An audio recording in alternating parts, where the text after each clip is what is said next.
Make a date with Reverend Dr. Ebenezer Markwei at 6 a.m. from Monday to Saturday on Graphic Online via Facebook and YouTube as he expounds on matters of faith. Graphic Online, truth and accuracy every day.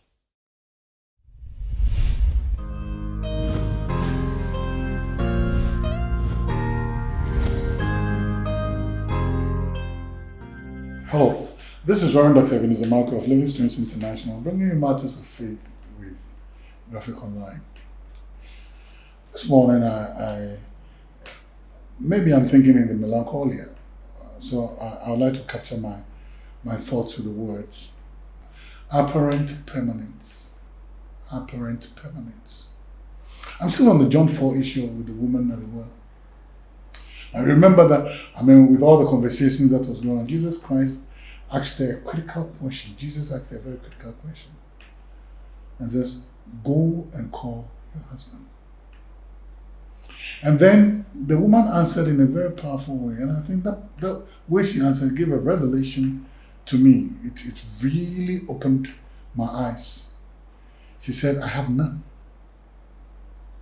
And then Jesus said, "No. You are on the fifth person. Even the next one, you've had 5. And even this one is not yours." Now the woman made a statement and said, "I have none."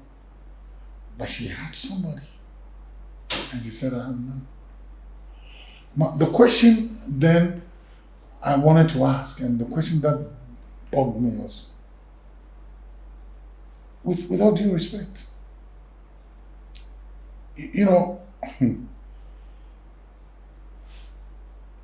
what was she playing at? What was the relationship that she had? That's the question I'd ask. What was that relationship? Because she said, "I don't have." So what is the relationship? Number 2, what was that relationship going? And number 3, was she going to move on? Did the man know that this is what she was going to do? Did the man she was with, did the man know that this is not mine? Did the man know that this woman is not, she's not with me? Did the man know? What was the definition of that relationship? And where was she going? By saying that I don't have, that means that in her mind, that relationship was over. It was closed, chapter closed. Is there a possibility that she was ready for a new relationship with Jesus if he gave her that offer, gave her that chance? So that woman is walking around and said, "I've moved on from 5. So for me, for her, relationships were bus stops and not destinations.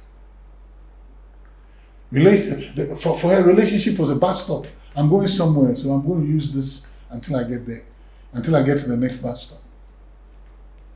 So the men in the life are people you could climb a bus with. They're like buses you could climb and get down. And then move on to the next, and move on to the next, and move on to the next. I'm sorry, this is not male chauvinism, but I'm just examining things as they are. Where was she going with it?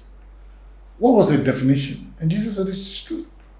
The one that you have is not there. You're not even in it." And she was saying it, "I'm not in it. I'm ready to move on." Wow.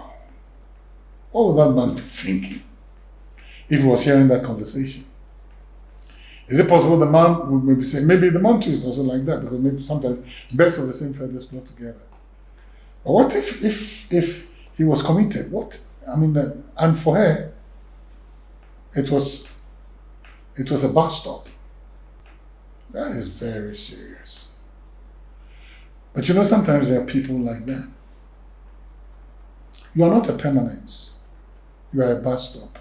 You are not a destination, you are a bus stop. And sometimes the earlier you know it, the better, because when you come into discovery, it's going to hurt. Sometimes the friendships we form, and sometimes the relationships we get ourselves in, for some, if the definitions are not properly defined, and if the people in it are not truthful to each other, they're not sincere to each other, you might be hanging on to something which is not there. In the mind of the woman, that person, case closed, she's ready to move on. You know what? In this life, there are people who would, if you're not very careful, they might use you. And like I said, you are bus stops and you're not final destinations. May God open your eyes to see. May God give you the ability to see that this thing ain't taking me anywhere. And spare you the agony of grief and departure and heartbreaks. That woman had made a choice already. I wonder whether the man knew. Well, Jesus said, I'm not going to walk that road with you. This is what you do. So it was an apparent permanence. It looked like it was permanent, but it was not permanent. For her, that relationship doesn't exist. She might have good reasons, and I believe it too, but that relationship doesn't exist. Ask God to open your eyes to get permanent friends and permanent people who are going to love you, and not people who are going to use you as a bus for their next destination. Choices are always yours. See you later.